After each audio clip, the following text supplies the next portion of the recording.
Good morning, trucking divas and those inspired to be trucking divas. What up to all you road warriors out there? If you'll take a look at this truck, you'll know exactly what we're going to talk about. So the topic for today is this. Can we talk?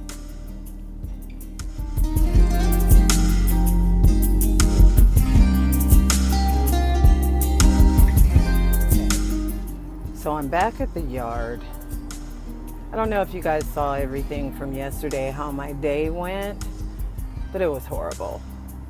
And you know what? My husband is really not feeling it. I'm starting to really not feel this particular assignment. For those of you who don't know, I work for Road Dog Drivers. I don't drive for Elko. I'm just a temp assigned to this account, and I've been here for 6 months.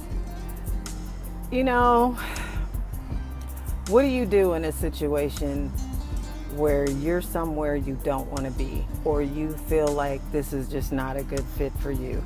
I've tried to be okay with this assignment, but I'm really having a challenging time. They don't take care of their equipment. You guys see what I drive. This is a 1997 Freightliner. I drive it every day that I work for him. B, he used to have a female dispatcher. She was really good, but she found out she had leukemia, and so she's been in and out of the hospital, and she's no longer working there. So the owner of this company is a driver. He does the paperwork. He works on the trucks. You name it, he does it. He's multitasking. So because of that, he expects all the drivers to really work hard to make it happen. Several drivers have quit. I won't even say several. I'll say at least three. That's a lot in 6 months that I've been temping here. And you know, I gave him my word that I was here to help, but you know, how much help do you give a person before you realize this is just not working out? You guys already know I'm looking into going over the road, and recruiters are contacting me. I just don't know if I should just leave this assignment and try and find something else until I decide on what OTR team or company to join, or do I just wash my hands of this? I don't know. Maybe you guys have some answers out there, because right now I'm frustrated.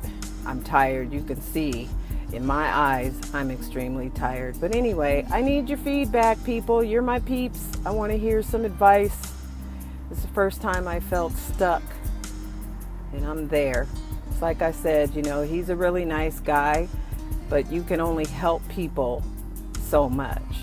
So tell me what you think. What I get to look at or not, depending on the time that I come in here. That's where we park the trucks. I'm parked right here. I'm breaking down this trailer or disconnecting. There's the other trailers. And then so here I am. I come in here, day or darkness, it doesn't matter. And this is where I leave from to go every day. This is what I get to see. Yeah, exactly.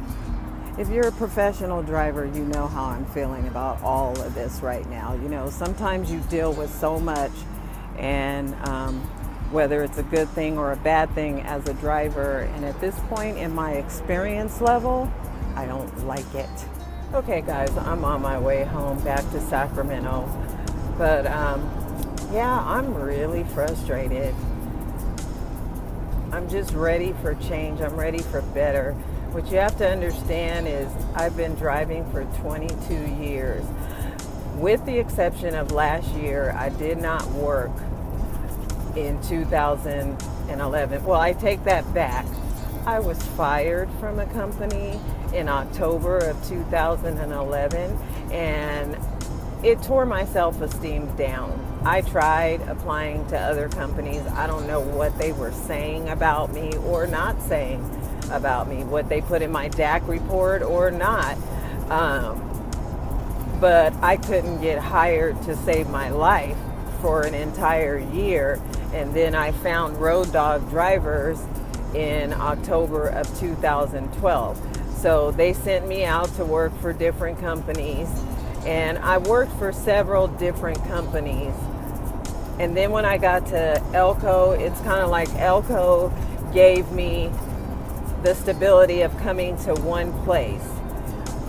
So it's like looking at it from 6 months ago, I really needed to, because of that year off, most companies, even though I have all this experience, will say they need you to have 2 years steady work history in order to come on board, with the exception of over-the-road companies. So that's part of the reason I stayed.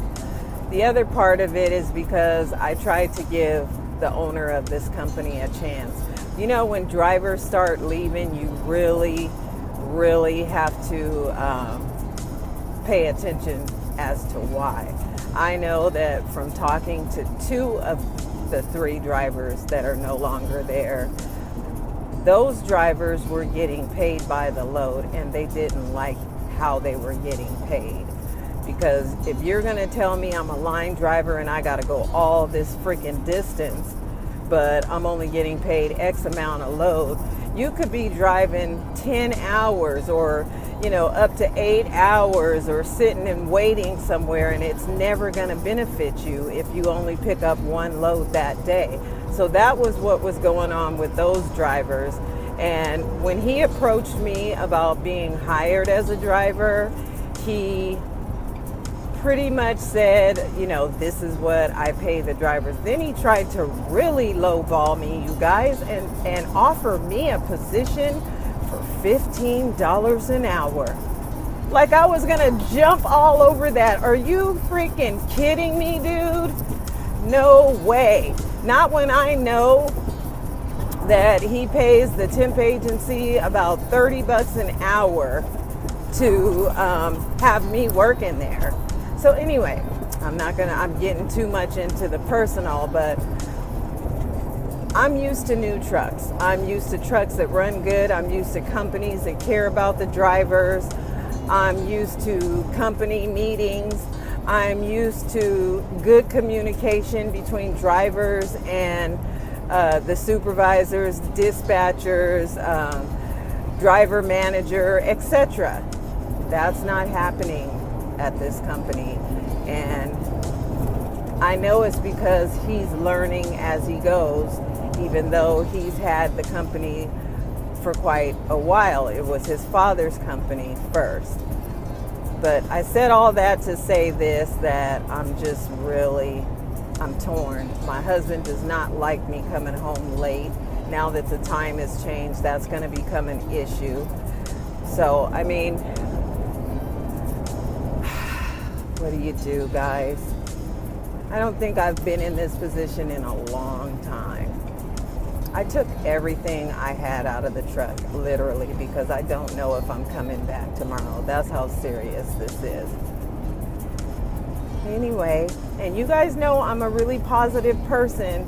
It's just that, all of this has just really got me bummed right now, because I take into consideration how my husband feels about everything. That's why we're a team. That's what teams do. And he told me the other day that they're just wearing me out. But the reality is, a person can't wear you out unless you let him. And today, I just really feel the effects of what happened yesterday. And then last week was just long hours throughout the week. Then I heard from this guy that one of the drivers is no longer there. So that's driver number 3. He just came on with this company not even 2 months ago. So I don't know what happened as to why he's no longer here. So it's really, really big question mark in my mind. So Swift Recruiter is going to be calling me back in less than 2 weeks, and I need to have an answer. Still waiting to hear on a couple other places, but I don't know. This may be an open door to something new over the road, or It may open a new permanent assignment for road dog drivers. For now, guess we'll just have to wait and see. I just had to talk this out. So, sorry if I'm Debbie D. Downer today. Don't mean to be. I'm just extremely tired. And on top of all of this, guys, I commute 1 hour every day to work and 1 hour on my way home. I'm in the half-hour stage. I still got another half hour of driving, and that is all going to depend on what's going on in Sacramento when I get there, because there's usually traffic. That could cost me another 20 to 30 minutes. So it is what it is. Pray for me, people. I'm a good person. I really am. I try to be fair around the board. Haven't always been that way, but I do try to be fair. But I also have to be fair to myself, and this is one of those times. So just getting that out.